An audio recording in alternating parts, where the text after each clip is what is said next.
Halo Sobat Sehat semua, Assalamualaikum warahmatullahi wabarakatuh. Salam jumpa kembali dengan saya Sugito di channel Berbagi Sehat, channel edukasi dan motivasi seputar asam lambung, GERD, inisiatif psikosomatis. Berdasarkan pengalaman saya sebagai orang yang pernah mengalami gangguan asam lambung, GERD, inisiatif psikosomatis. Harapan saya khususnya kepada teman-teman yang masih dalam gangguan asam lambung, GERD, inisiatif psikosomatis, setelah menonton video ini akan dapat tersugesti dan termotivasi untuk dapat cepat sembuh. Saya bisa sembuh, insya Allah teman-teman pasti juga bisa sembuh. Badai pasti berlalu.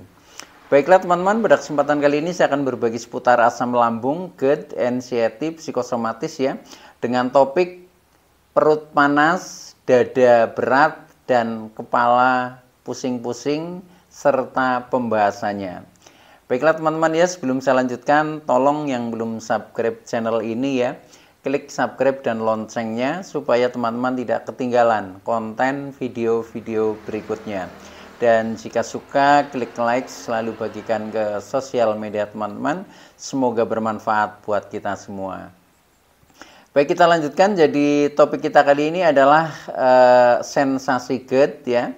Ketika perut terasa panas, dada berat ya, dan kepala pusing-pusing serta pembahasannya. Teman-teman semua perlu kita sadari bahwa gangguan asam lambung, GERD, inisiatif psikosomatis yang disebabkan oleh multifaktor ya, baik itu faktor fisik maupun faktor psikis dengan sensasi yang sangat beragam ya, mulai dari ujung rambut sampai dengan ujung kaki yang sering kita kenal sebagai 1001 rasa sensasi. Memang sungguh luar biasa ya, sungguh dahsyat dan perlu kita tangani dengan bijak agar gangguan ini dapat cepat membaik hingga sembuh total. Nah, khusus pada session kali ini ya, saya sharingkan hal ini, yaitu bagian daripada sensasi GERD ketika kita merasakan yang perut panas, yang dada berat ya, kepala pusing-pusing serta pembahasannya. Ini juga sebagai jawaban ya atas beberapa keluhan dan pertanyaan beberapa subscriber setia ya dalam kolom komentarnya yang masih mengeluhkan sensasi-sensasi seperti ini.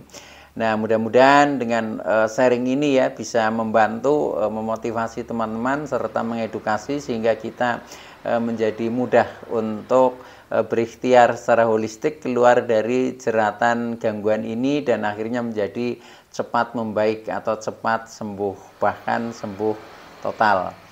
Nah, untuk itu tolong ya simak video ini sampai dengan selesai supaya tidak gagal paham. Dan alangkah baiknya jika teman-teman juga menonton ya video-video saya yang lain, karena di setiap video itu juga saling berhubungan, saling melengkapi ya, sehingga pemahaman kita tentang seputaran gangguan ini jauh menjadi lebih komplit ya. Nah, dengan komplitnya referensi yang kita pahami, maka akan mempermudah kita ya untuk berikhtiar secara holistik keluar dari jeratan gangguan asam lambung, GERD, inisiatif psikosomatis sehingga menjadi cepat sembuh total. Nah, langsung saja kepada pokok permasalahan kita, yaitu ketika kita mengalami sensasi-sensasi yang sering kita rasakan ya, contohnya kita merasakan perut rasanya panas ya, kemudian dada terasa berat, kepala juga pusing-pusing, juga mungkin keliengan ya. Nah, itu semuanya adalah bagian daripada sensasi GERD ya. Walaupun secara rincinya nanti kita bahas satu persatu ya supaya kita menjadi lebih paham ya. Nah, yang pertama ya yang perlu kita pahami adalah tentang GERD ya. Apa itu GERD ya? GERD itu adalah gastroesophageal reflux disease ya. Artinya terjadi kenaikan asam lambung dari lambung ke kerongkongan ya, ke kerongkongan. Nah, sehingga karena terjadi reflux, terjadi kenaikan ya, yang semestinya asam lambung itu tempatnya ya di lambung ya, tetapi karena keluar dari tempatnya, nah sehingga menimbulkan beberapa efek ya, beberapa efek atau beberapa sensasi ya. Nah, kecenderungannya memberikan efek yang negatif ya, karena asam lambung yang mestinya di lambung ya, karena yang bisa istilahnya menahan ya, menahan asam lambung ya di tempatnya, yaitu di lambung, karena asam lambung yang sifatnya yang panas ya, sifatnya yang asam, sifatnya yang tajam, itu kadang membuat kita menjadi tidak nyaman ketika itu keluar dari tempatnya, atau dalam hal ini ketika terjadi GERD tadi atau kenaikan asam lambung. Nah, itu perlu kita sadari dulu ya. Nah, kemudian kenapa bisa terjadi GERD ya? Bisa terjadi GERD itu ya karena asam lambung sering tidak normal, terutama pada saat asam lambung over ya, terjadi berlebihan ya, sehingga lambung ini sepertinya tidak ini apa cukup untuk menampung. Nah, akhirnya sampai naik ke atas ya. Nah, naik ke atas ini akhirnya yaitu menjadi terjadi GERD, itu seperti itu. Nah, maka ketika kita ingin katakanlah sensasi-sensasi ini menghilang, itu memang rangkaiannya ya dari asam lambungnya dulu kita perhatikan ya. Usahakan asam lambung itu stabil dulu. Nah, itu baru tidak akan terjadi GERD ya. Ketika asam lambung masih sering bergejolak ya, atau mungkin sering tidak normal ya, otomatis GERD itu akan sering terjadi juga ya. Apalagi kita misalkan belum punya tip khusus ya bagaimana cara mengatasi GERD. Nah, itu biasanya itu masih berulang kali kita sering mengalami seperti itu, sehingga munculnya yaitu yang rasanya kadang mulai dari perut terasa panas, dada berat ya, pusing-pusing, itu seperti itu. Bahkan tidak hanya itu ya, tidak hanya itu. Jadi itu hanya sensasi yang menonjol ya. Nah, maka dari itu yang berikutnya ya, ini penyebab terjadi GERD yaitu tadi ya, karena asam lambung sering naik ya. Karena asam lambung sering naik kan menekan ke atas, menekan ke ini apa, katup esofagus ya, atau katup penutup ya, pembatas antara lambung dengan kerongkongan. Tetapi karena sering tertekan oleh asam lambung itu sehingga menjadi lemah ya. Nah, ketika sudah lemah terjadi semacam kayak kebocoran ya, kebocoran di katup esofagus sehingga mampu menembus ke atas asam lambungnya. Itu seperti itu teman-teman ya. Nah, maka itu juga nanti solusinya selain kita istilahnya menstandarkan asam lambungnya, juga kita harus perbaiki supaya katup esofagus itu menjadi menguat kembali, menjadi span lah ya, menjadi rapat kembali sehingga tidak mudah terjadi GERD. Nah, itu juga ada beberapa tips juga ya, tetapi saya sering menyampaikan kepada teman-teman ya, ketika kita masih merasa ini apa, di hulu hati sering mengganjal, apalagi yang sering terjadi GERD, itu tandanya katup esofagusnya itu sudah tidak begitu rapat ya, sudah lemah ya. Nah, itu yang perlu dikuatkan. Nah, caranya menguatkan bagaimana? Latih saja dengan rajin melakukan pernafasan ya. Jadi khususnya pernafasan diafragma, yaitu kalau kita rajin, maka pada waktu kita istilahnya perut ini mengembang mengempis, yaitu tandanya keluar masuk nafas ya. Nah, itu maka katup itu, otot itu akan menjadi kuat kembali karena terlatih bukan nutup itu seperti itu. Nah, itu mungkin perlu diterapkan ya buat teman-teman yang masih sering terjadi GERD itu seperti itu. Nah, kemudian apa gejala terjadinya GERD? Nah, ini juga harus kita pahami juga ya.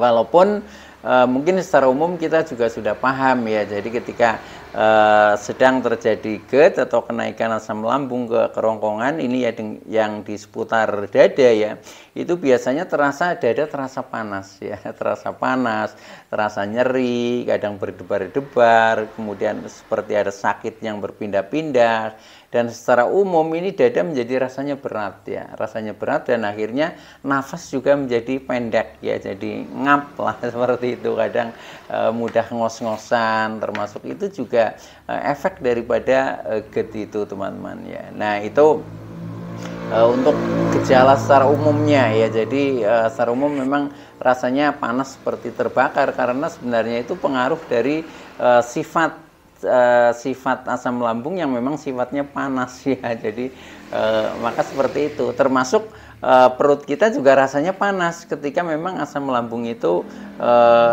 berlebihan ya, karena asam lambung mengandung gas ya. Nah, gas itu sifatnya panas. Nah, itu yang kadang memenuhi perut kita atau lambung kita, yang akhirnya perut menjadi terasa kembung ya, terasa kembung. Kemudian kalau kita pegang itu rasanya kepanas-panasan. Nah, itu seperti itu teman-teman ya. Jadi ada semacam gas atau uap ya, tapi panas sifatnya itu seperti itu. Mengapa panas? Yaitu karena memang asam lambung kan berfungsi untuk menghancurkan makanan atau untuk mencerna ya. Jadi ya tentunya itu sifat-sifat yang panas, yang asam, yang tajam itu seperti itu. Nah, maka kita kenali saja dulu ya kalau memang seperti itu, supaya kita tidak menambah istilahnya kecemasan kita lah. Kita tidak panik ketika kita merasakan seperti itu ya, anggap saja itu biasa ya ketika kita sudah paham. Dan yang terpenting adalah nanti kita paham solusinya juga ya, supaya tidak istilahnya berlarut-larut. Nah, akhirnya kita menjadi cepat membaik. Nah, itu jadi termasuk gejalanya ya. Gejala terjadinya GERD itu tidak hanya seputar dada saja ya. Saya itu merasakan 1001 rasa sensasi itu setelah mengalami GERD, teman-teman.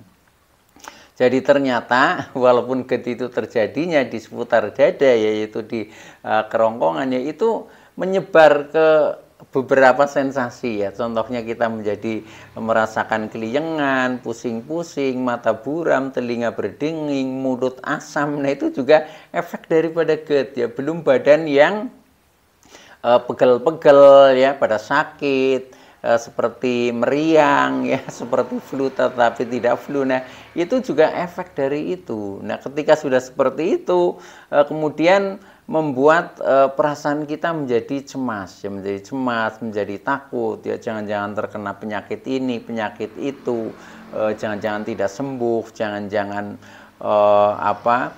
jantungnya kena, jangan-jangan paru-parunya kena, dan bermacam-macam, bahkan sampai menimbulkan rasa takut mati ya. Wah, jangan-jangan ini sudah mendekati kematian, karena memang sensasinya luar biasa ya. Bayangkan saja ketika kita istilahnya rasanya lemes, jalan sempoyongan. Nah, ini kan rasanya luar biasa ya, kita tidak bisa istilahnya melakukan aktivitas yang normal. Nah, sehingga wajar ketika kecemasan kita itu menjadi cemas, yaitu mencemaskan jangan-jangan tidak sembuh, jangan-jangan mendekati kematian. Itu sebenarnya hal yang wajar, khususnya bagi orang yang sudah mengalami. Walaupun bagi orang yang belum pernah mengalami ya kadang dikiranya kita lebih itu seperti itu ya. Tetapi untuk orang yang mengalami memang ini sungguh gangguan luar biasa. Walaupun sebenarnya tidak berbahaya kalau kita bisa ini ya, tenang ya, bisa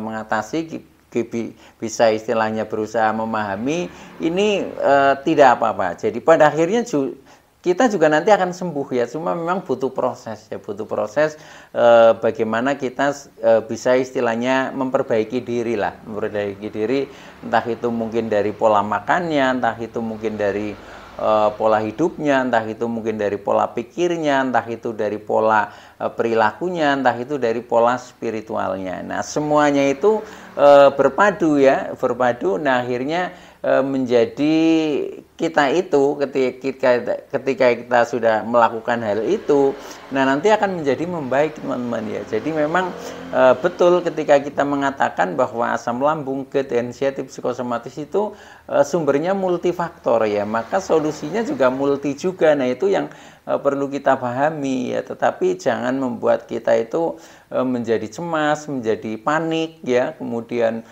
serba ketakutan. Nah, kalau seperti itu nanti mental kita menjadi semakin down ya, semakin lemah. Nah, akhirnya kita semakin merasakan bahwa itu adalah suatu penderitaan ya. Tetapi kalau kita tetap mental kita kuat karena kita sudah paham ya, nah itu akhirnya itu menjadikan media pembelajaran untuk hidup kita. Memang ya, orang hidup itu memang intinya proses pembelajaran sebenarnya itu ya. Jadi apa-apa yang belum kita alami kadang harus kita alami ya, tetapi setelah kita pahami ternyata ya hanya proses pembelajaran untuk menuju kita supaya menjadi semakin dewasa ya menjadi semakin baik dan akhirnya menjadi semakin bahagia. Maka orang-orang yang mengalami gangguan ini ya, gangguan asam lambung, ketidaksensitif psikosomatis ini adalah orang-orang pilihan yang menurut Tuhan ya dipandang kita mampu diuji dalam hal ini. Maka dari itu jangan berkecil hati ya. Insya Allah semuanya pasti akan membaik, badai pasti berlalu. Itu pengalaman saya itu seperti itu. Nah ini mungkin bisa dijadikan motivasi buat teman-teman ya. Kalau orang lain bisa sembuh, saya juga harus bisa. Itu seperti itu. Nah baik ya. Selanjutnya efek daripada sensasi lain ya. Kalau tadi tanda-tandanya GERD kan cuma di seputar dada, jadi ini mulai kita mengalami beberapa sensasi yang bahkan kadang aneh ya. Itu setelah kita mengalami GERD. Jadi 1001 rasa sensasi, yaitu memang saking banyaknya sensasi dan itu muncul setelah terjadi GERD. Nah itu biasanya antara orang satu dengan orang yang lain kadang berbeda ya, tetapi kadang ada sampai ada rasa-rasa yang saya sendiri itu nggak bisa menyebutkan ya namanya apa itu seperti, tapi aneh ya, tetapi itu cukup sangat-sangat mengganggu dan sangat menakutkan sampai dengan misalkan terjadi panic attack ya, seolah-olah nafas mau putus ya, kita seperti rasanya itu wah jangan-jangan ini mendekati kematian. Itu pasti yang muncul seperti itu. Bahkan siapapun orangnya yang mengalami, saya yakin itu akan terguncang ya, terguncang kecemasannya, ketakutannya, itu pasti seperti itu ya itu. Nah, yang terpenting sekarang adalah bagaimana solusinya ketika kita masih mengalami multi sensasi seperti itu ya. Nah ini solusinya ada beberapa hal lah ya, tetapi secara garis besar ini yang pertama ya, yaitu turunkan GERD ya, karena yang menjadikan sensasi itu sangat meluas ya. Kalau asam lambung biasa itu kan sensasinya hanya di seputar perut ya, jadi hanya mungkin ya kembung, begak, sembelit, perih, senut-senut, semacam itulah ya. Tetapi kalau sudah menyeluruh ini artinya kita sudah mengalami GERD ya. Nah, maka solusinya ya turunkan GERD. Nah, turunkan GERD contohnya dengan rajin minum air hangat. Ya, air hangat kan pada saat kita minum itu sama saja nanti akan membawa asam lambung yang sudah naik ke atas ya, mungkin sudah sampai ke kerongkongan atau mungkin ke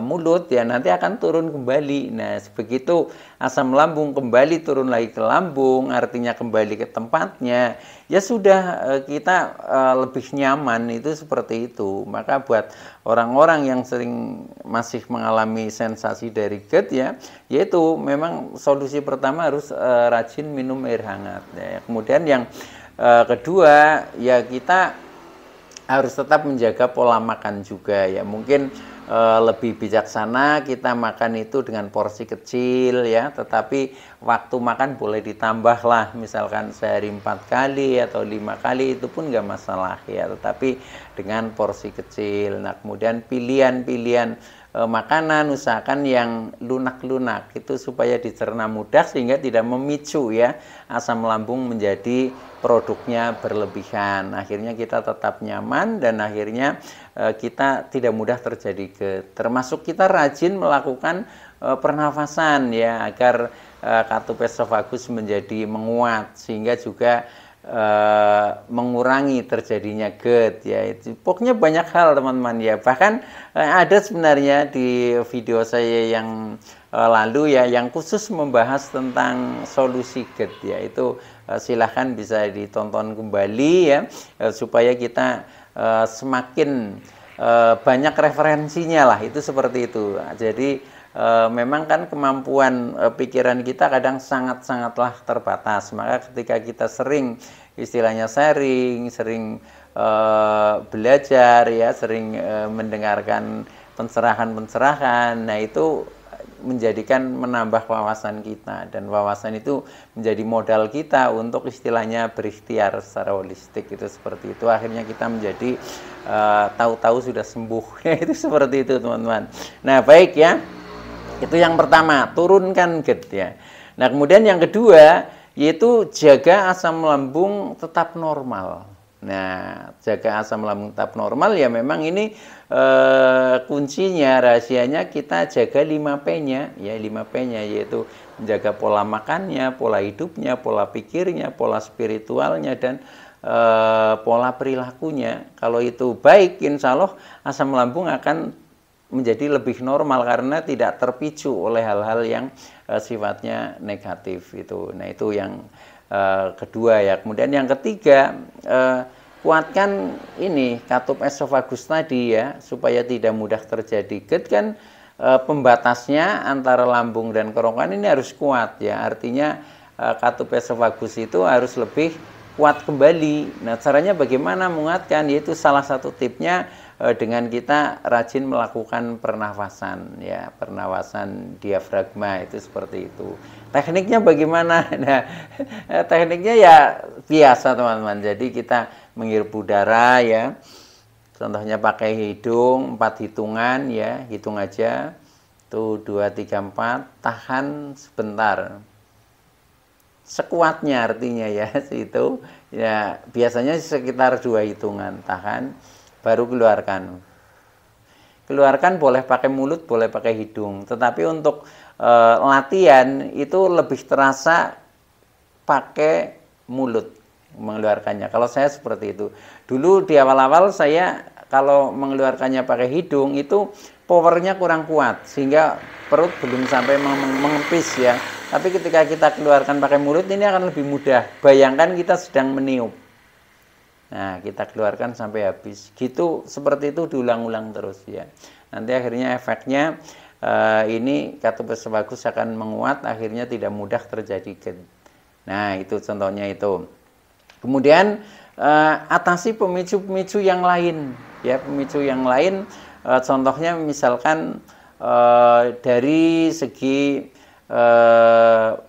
tidur ya. Jadi tidur itu usahakan jangan habis makan langsung tidur ya. Tunggulah waktu sekitar mungkin 30 menit ya, atau 1 jam, itu lebih bagus ya. Nah, baru kita tiduran. Tidur dengan posisi nyender ya, kepala lebih tinggi supaya tidak mudah terjadi GERD. Itu seperti itu. Jadi banyak hal yang memang harus kita lakukan, tetapi semuanya tujuannya untuk semakin membaik. Nah, kemudian yang terakhir ya, solusinya jaga ini secara psikisnya ya, agar pikiran kita menjadi positif, kemudian emosi kita stabil ya, kemudian perasaan kita ini bikin perasaan yang tenang dan senang ya, itu seperti itu. Sehingga ketika kita memiliki perasaan yang rasanya tenang juga senang ya, nah itu tidak akan memicu secara psikisnya lambung untuk merespon ya. Artinya lambung akan tenang-tenang saja, akan normal-normal saja, sehingga tidak memudahkan terjadi GERD. Jadi banyak hal teman-teman ya. Ya intinya yang penting kita optimis saja ya, jadi bahwa gangguan ini memang kita sadari ya, itu butuh proses, tetapi pasti bisa dan pasti akan membaik ya, pasti akan membaik. Jadi gangguan ini sebenarnya tidak berbahaya lah, tidak berbahaya buat kita, cuma memang mengganggu, hanya seperti itu saja. Baik teman-teman ya, itu dulu yang bisa saya sampaikan, kurang lebihnya mohon maaf ya. Terima kasih atas like, subscribe, serta komennya. Saya Sugito dari channel Berbagi Sehat. Saya bisa sembuh, insya Allah teman-teman pasti juga bisa sembuh. Badai pasti berlalu. Oke, sekian, terima kasih. Wassalamualaikum warahmatullahi wabarakatuh.